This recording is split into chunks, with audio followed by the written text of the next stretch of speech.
They say you only truly know someone when they think no one's watching.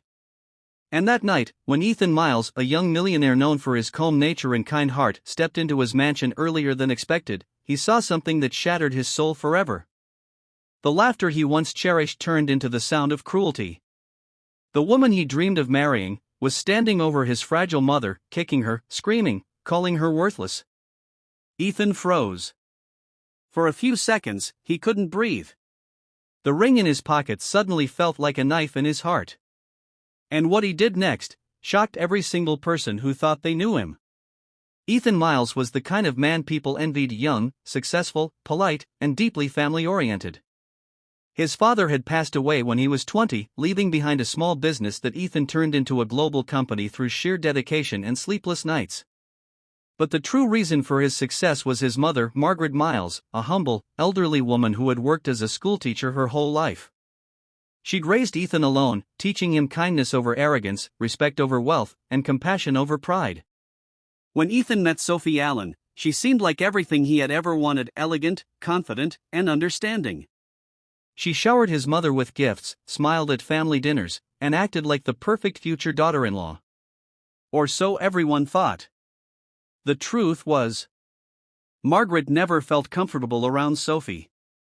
There was something fake in her smiles, something cold in her eyes when Ethan wasn't looking. But to keep her son happy, she stayed silent.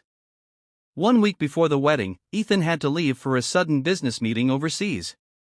He left his mother and fiancée at home together, trusting Sophie completely. He often told his assistant, "Sophie and Mom are bonding more every day.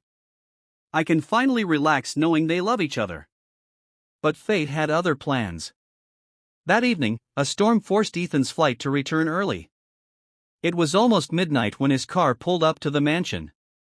The lights inside were still on, strange, since both women usually slept early. Ethan quietly entered, hoping to surprise them. But instead, he heard shouting. Sophie's voice, cold, sharp, and cruel. And his mother's weak sobs. "Do you think your son will always choose you over me?" Sophie yelled, her heels clicking angrily on the marble floor. "You're just an old woman sucking up his pity." Ethan froze behind the door. His pulse raced. Then came the sound that made his knees weaken, a harsh thud, followed by his mother's cry of pain. He pushed the door open, and what he saw burned into his memory forever. Sophie was standing over Margaret, her foot raised to kick her again, eyes full of rage. "Enough!" Ethan's roar echoed through the mansion. Sophie turned pale, stepping back. Ethan! It's not what it looks like." But Ethan's eyes, once warm and full of love, were now cold as ice. He rushed to his mother, gently lifting her trembling hands. "Mom, are you hurt?" Tears filled Margaret's eyes. "Ethan, please, don't get angry." She didn't. But Ethan looked up. His voice was calm, almost too calm. "Pack your things, Sophie." Sophie tried to fake tears. "Ethan, you don't understand. Your mother slipped, I was trying to help her." "Help?" Ethan whispered, standing tall. "By yelling at her? By calling her names?" She tried to reach him, but he stepped back. "You fooled me once, Sophie. You smiled in front of me and spat venom behind my back. I trusted you with the woman who gave me life, and you hurt her." Sophie's mask cracked. "So what? She's old, she's in the way. You think I want to live with your frail mother controlling everything?" The moment those words left her mouth, the room went silent. Ethan's face hardened, the softness gone. He slowly took the diamond ring from his pocket and placed it on the table. "You were about to be my wife," he said quietly. "But I'd rather live alone forever than marry someone who can't respect my mother." Sophie gasped. "You'll regret this," she hissed. "No woman will ever love you as much as I." "I already have the only woman who ever truly loved me," Ethan interrupted. "She's sitting right here." He looked at his mother, who was now silently crying. He called security, asked them to escort Sophie out, and made sure she never stepped foot near their lives again. For weeks, Margaret tried to convince Ethan not to hold anger in his heart. "Forgive her, son," she said gently.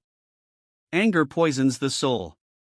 Ethan nodded, but inside, he was broken. He'd learned that not all smiles are genuine, and not all love is pure. Months later, during a company charity event, Ethan met Lydia, a young nurse who volunteered for elderly care homes. She didn't know he was rich. She treated everyone equally, with kindness, humility, and grace. One day, Margaret fell sick, and Lydia stayed by her side day and night. Ethan saw how Lydia spoke to his mother with the same warmth he thought he'd never see again. It was then Ethan realized true beauty isn't in looks or luxury, but in how someone treats those who can't offer them anything in return. Years passed, and Ethan married Lydia quietly in the same garden where his parents once used to sit. Margaret smiled that day, weak but proud. As Ethan looked at her from the altar, he whispered, "You were right, Mom. Real love never hurts."